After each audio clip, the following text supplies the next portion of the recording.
everybody, and welcome to The Makers of Minnesota. I'm Stephanie Hansen, and The Makers of Minnesota is a podcast where we talk to cool people doing cool things in the state of Minnesota. We love to talk to the folks in the food and beverage industry, and I'm here with Brad Glynn, who's the owner and vice president of marketing of Liftbridge. And you guys have been around the block in the brewing industry, but you're bringing us into the local future of hard seltzer. Yes. Yeah, Liftbridge has been around since 2008.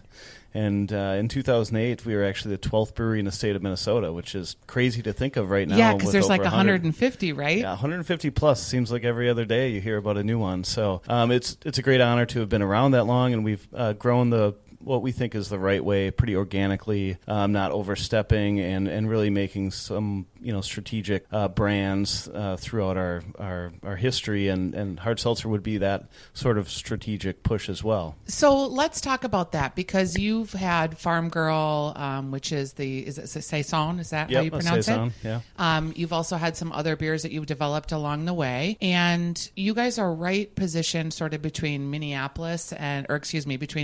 and Wisconsin too. Right on the river. Yeah. So I'm assuming both of those markets are strong markets for you? Yes, absolutely. There's less population in western Wisconsin than eastern Minnesota, certainly. But we have moved into Wisconsin, Madison, Milwaukee, and we are right on the river.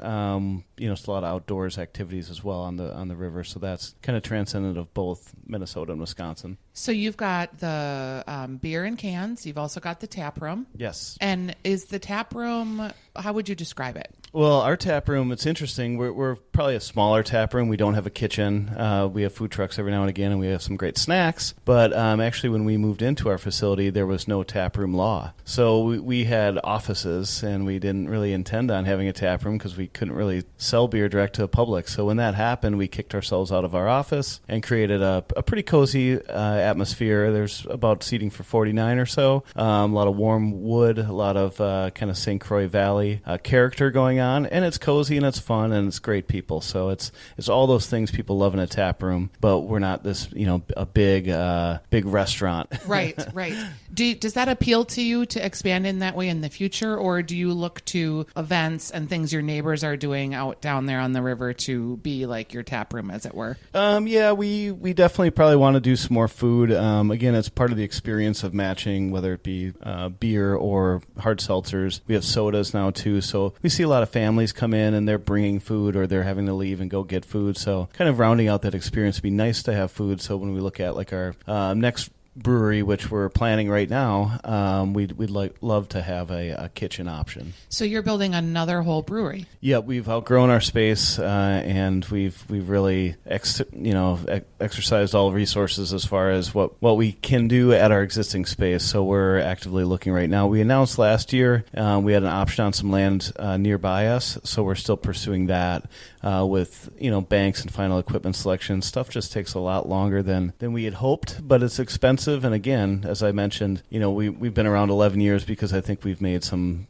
smart, frugal decisions versus stepping outside of where we're super comfortable. So we feel like the next brewery we really need to have dialed in. It's a big undertaking, so we want to have it done right. How many people are you in business with? In terms of our employees? Partners.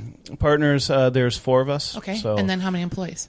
We have about 22 or so full-time employees and about another 40 part-time between the tap room and beer ambassadors that go out and do tastings. So it's quite a lot of people too. And we've had employees that have been with us 5, 6, 7 years. Now they're getting married and starting families. So that's really cool. It's really neat to see. But it's also a lot of responsibility too. We want to make sure we do the right thing. When we had a business for 12 years before we sold it, and many of the people that we hired in the beginning were right out of college, and they matured with us too, got married, got their first home, had children, and you just have a real sense of wanting to take care of these people that have spent most of their career with you so far.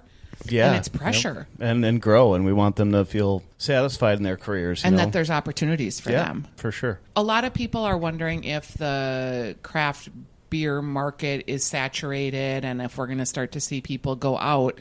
And at that time, you're looking to expand. Does that make you nervous at all, or do you feel like you've already got your toe firmly planted in the marketplace?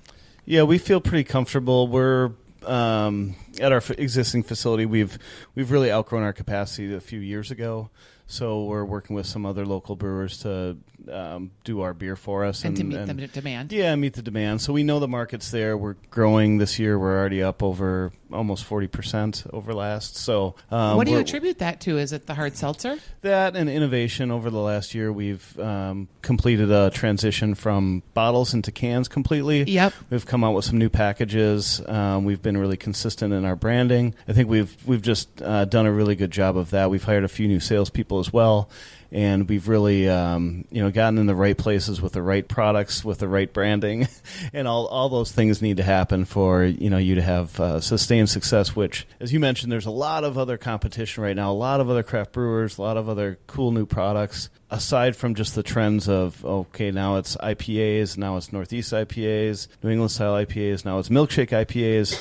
There's a ton of different trends going on too. So it's deciding what can we do well, how can we brand it well, and package it so people are going to actually buy it. So it's a lot, but I think we've done that, and I think with this seltzer brand extension, it's very consistent with our existing branding and all that. So we've been pretty deliberate on wanting to make things consistent and make sense. Before I ask you about the seltzer, we're seeing a lot of trends for the sour beers and the hazy beers. Do you guys offer any of that? Yeah, actually, this year we did a New England style IPA called Juice Z, and that came out at the start of spring, which has been great. It's a little bit more of a sessionable. Thank goodness. New England style. Yeah, a lot of them are over 8%, and it kind of, when we were looking at it, we wanted to do about a 4.5 to 5% one that still has that bright, pineapple-y, pungent hop aroma and kind of creamy mouthfeel, but not have it be 8%. So we did that, and then it's Hop Z. Is that the name of it? Juice Z. Juice Z. Yeah. Okay. It's got like a Godzilla type character, but it's original artwork, so don't confuse it with Godzilla. Okay. No, I like Godzilla. Yeah, no, I love Godzilla. We just don't want to get sued. But then we just came out with an apricot sour. Oh, nice. Called Jibe Talkin'. So that's hitting the stores actually this week. So that's really exciting for us. And it's more of a tart, not overly sour. It's got a great tartness. That apricot really comes through in the aroma too. Great for the summer. And again, around that 5.5% mark. Not overly crazy in terms of alcohol. So. All right. So your job is the marketing guy, right? So you're thinking all the time about brand and trying to stay on brand and when you're going to launch a brand and how you're going to launch a brand. And I know there's a lot of pressure on you guys to always have the latest and the greatest and the newest. How long does a brand percolate in your mind before you actually get it into the can? That's a great question. It's actually been extended quite a bit over the last several years due to product limitations in terms of the actual cans. For instance, these seltzers that we released, we actually ordered cans back in November of last year. So we actually had the branding all done. I dialed in the flavors kind of throughout that time as well. But we really had all that done in mid-2018. And now we're just launching cans. Here it is in June of 2019. So that a lot of that has to do with the cans. We're not wrapping cans. We're not labeling cans. These are actually printed cans. You have to order a truckload of them, and the can manufacturers are just that backlog. So in that regard, things get pushed back a bit. So we have to, like right now, a lot of projects we're working on are for spring and summer of 2020. Yeah. So that's how far we're usually thinking about a year in advance. For some smaller brands that we have done some wrapped cans and such, where we'll just do a few thousand cases of and get it out here locally. We did a dessert stout series, and that took about 3 months to, I guess, work through brand, right, get the labeling, get it approved, and then produce the actual package. And then the beer really takes 4 to 8 weeks depending on the beer style. But it's a lot of it has to do with the branding and getting all that stuff figured out. Let's start. I know you've mentioned the hard seltzer. It's sitting here right in front of me. So it's Liftbridge Hard Seltzer. It's Northwood's Juice Box is one of the brands. That's a cranberry and juicy apple, St. Croix berries, blackberry, raspberry, and strawberry. And then a Voyager citrus, which is lemon, lime, grapefruit, and orange. You worked on these a year before they actually came out. What were you seeing in the marketplace that made you decide you needed to add a hard seltzer to your brand, or even to get into the soda market, because both of those are so competitive. Right, and the last few years with seltzers, anyway, it's undeniable. You look at the market, you look at what your friends are drinking, you look at what people are drinking at the bar. There's a ton of hard seltzers. It's not like a specific demo either. Like I've seen, I'll hang out at the bar with 24-year-old construction worker dudes, and they're pounding White Claws. And all the way up to my mother-in-law, who was drinking St. Croix berries all weekend. She loved it, right? Yep. So it's really kind of undeniable, and the numbers are there, all the Nielsen ratings, and you see the IRI reports and all the. They were up, I think, 200% last year. This year, it's probably on pace for about the same 200 to 250% up. And I think the perception is that that the brewers were creating these products so that they could attract women. And you're saying, yeah, women are great, but it's also a lot of other people too. Yeah, I mean, I drink them. Last night, every Wednesday, we have a softball team that we Liftbridge sponsors, and I bring a cooler of beer and seltzers. And the seltzers go first. Yeah. So I mean, it's part also being active and outdoors and wanting to be a little bit healthy and seasonal, right? They're just very refreshing. So I think it was more so too. We were just looking at like we did with beer.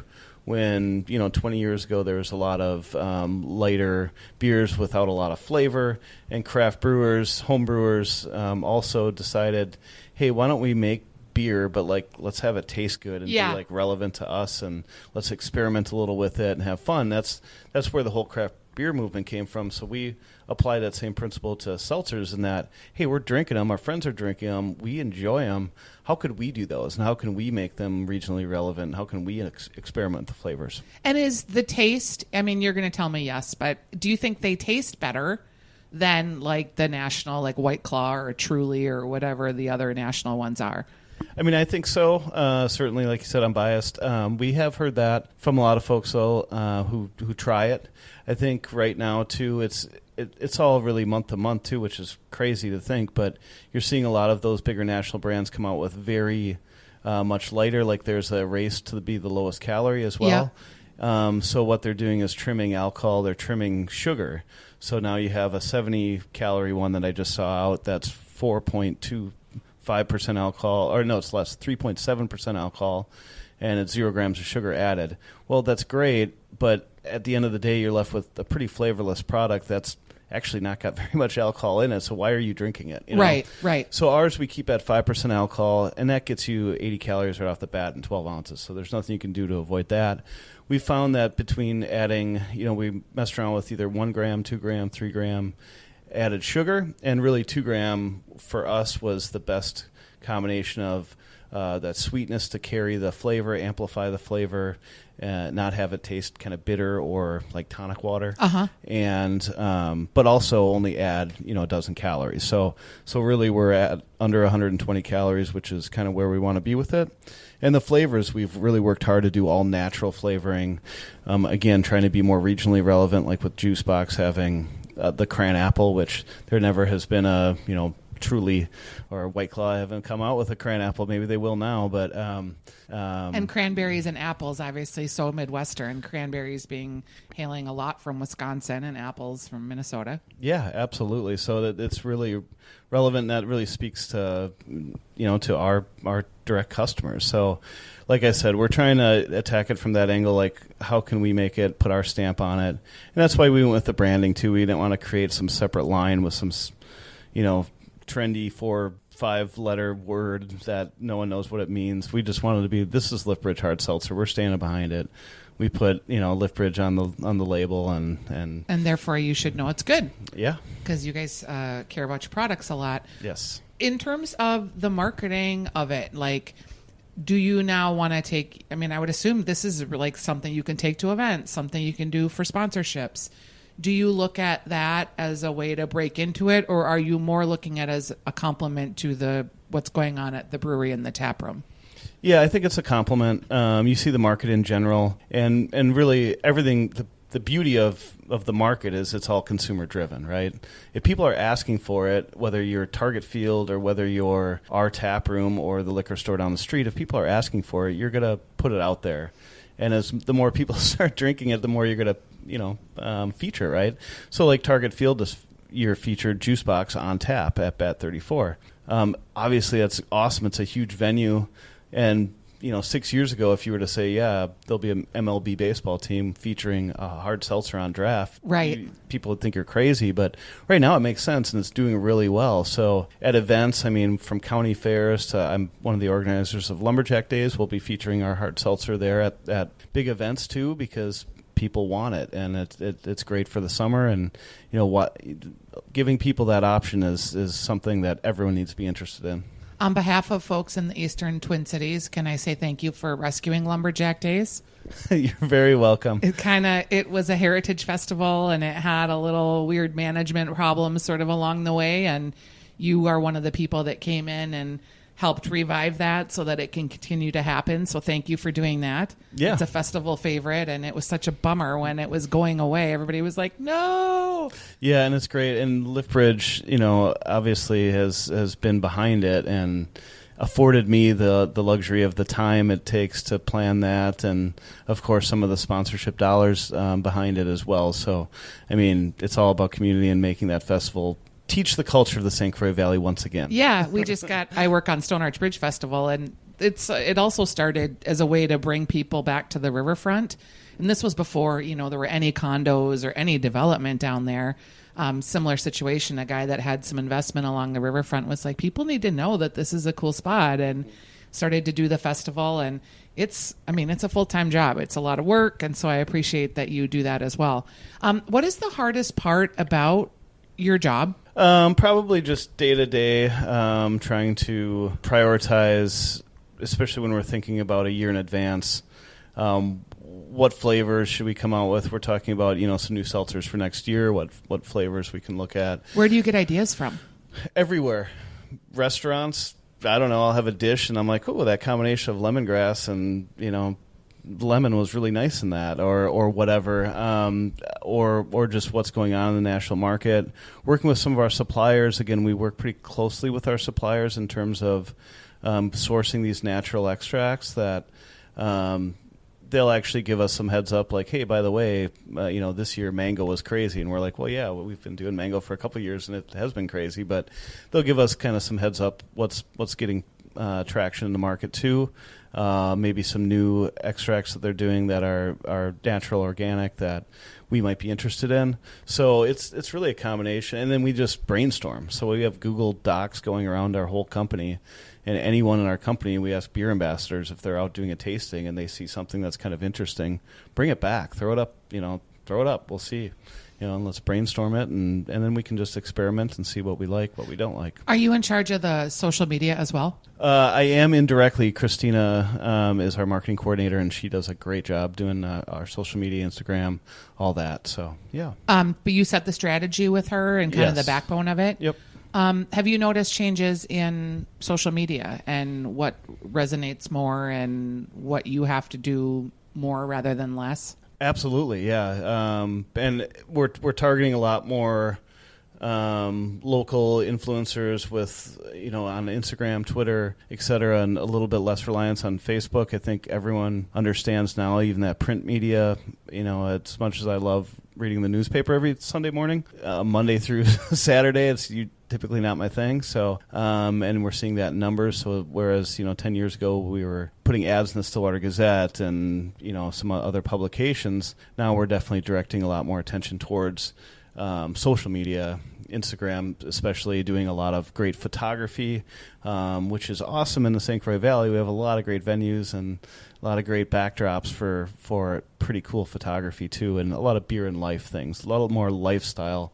How does this, and I've always been that way, like beer and drinking has always been part of my just culture. Like, when I go on a hike, well, I need to bring a cooler. It needs to be a soft side cooler that I can wear on my back because I'm going to be hiking, but I want drinks when I'm done, that kind of thing. So a lot more lifestyle stuff where, hey, bring this product out with you and, have that be more of your lifestyle too. And it is different. Like, if I think about just Instagram, a beer company, you're thinking like fairly manly, and not that women don't drink beer because they do, but now like that whole lifestyle of the man, burly, lumberjack, bearded guy, drinker in the tap room, or out at a ball game is a very different person than, the 45-year-old mom who's out at the soccer game with her kids with the soft-sided cooler pretending they're not drinking, hard seltzer, right?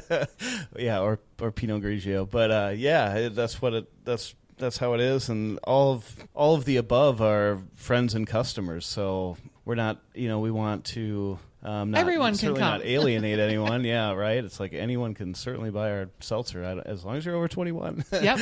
Do you get involved in the influencer marketing in terms of do you have events? Do you hire influencers? Who looks like a good brand ambassador for you? Do you actually get involved in hand selecting those people, and how do you find them?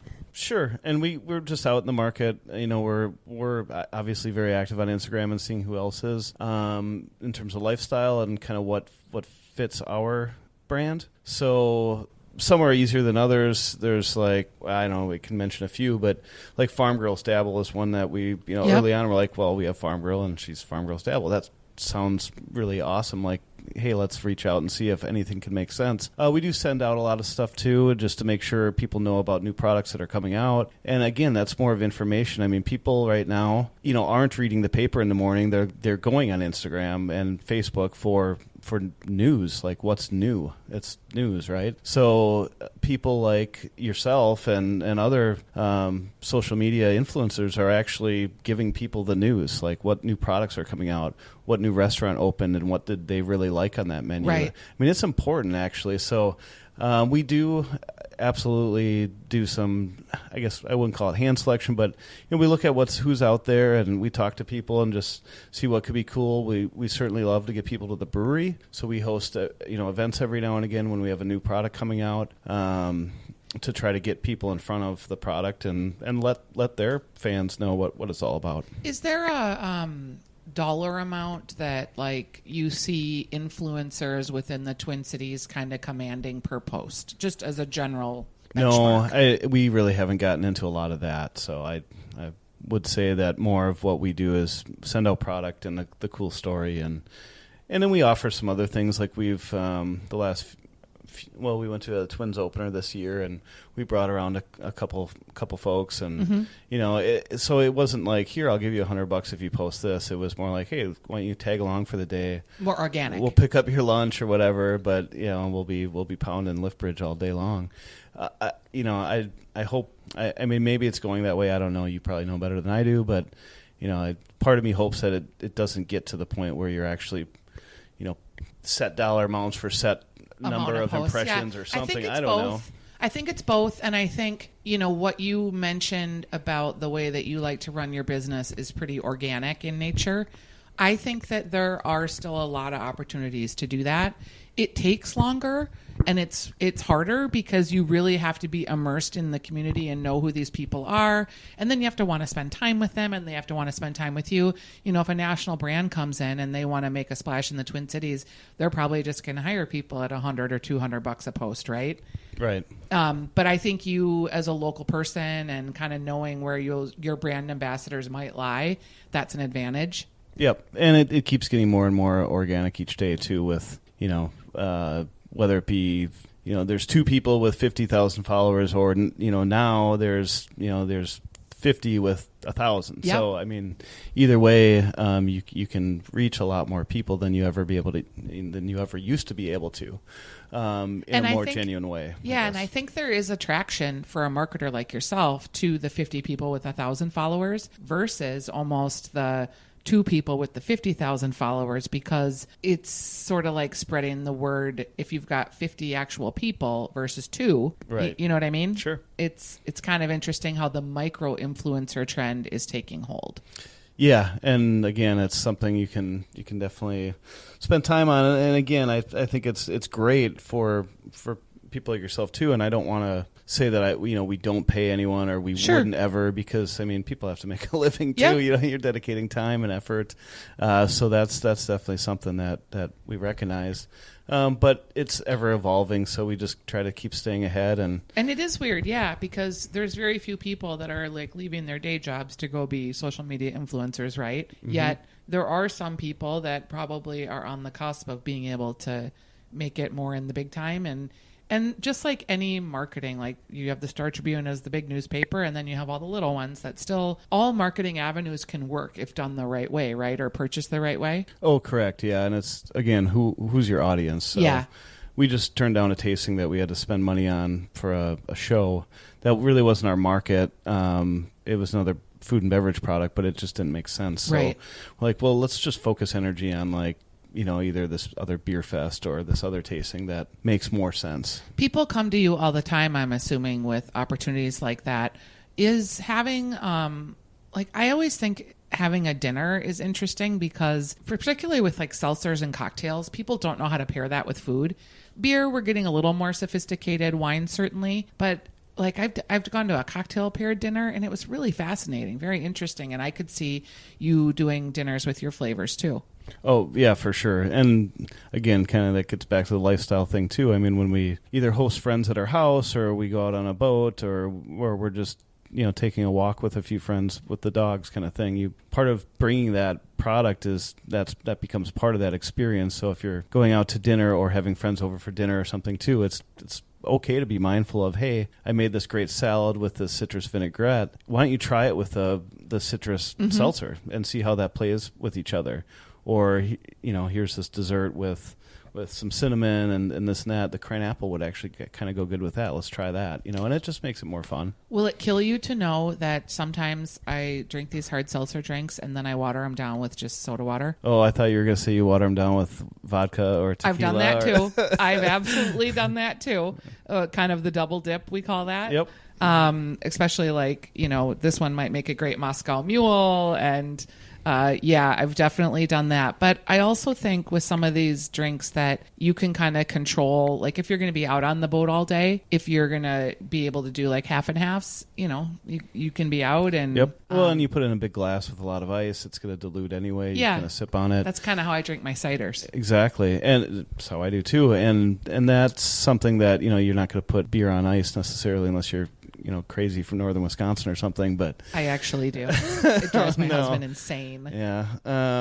But the one great thing, and you mentioned it, is that you can kind of regulate a little bit better. I have bars that I go to, and like before they had a lot of seltzers out. If I was feeling full or whatever, I have vodka sodas all the time. Yeah. Vodka soda, splash of cran and a lime, whatever. You never really knew how much vodka you were getting depending on the bar. I kind of had an idea because I know some bartenders would give me like a lot. Yep. And others, are a little skimpy. So you kind of get that idea, but you never know if you're getting 3 shots or a shot and a half. Right. Whereas now this, if you have this in a bar, you're getting 12 ounces of 5% alcohol liquid.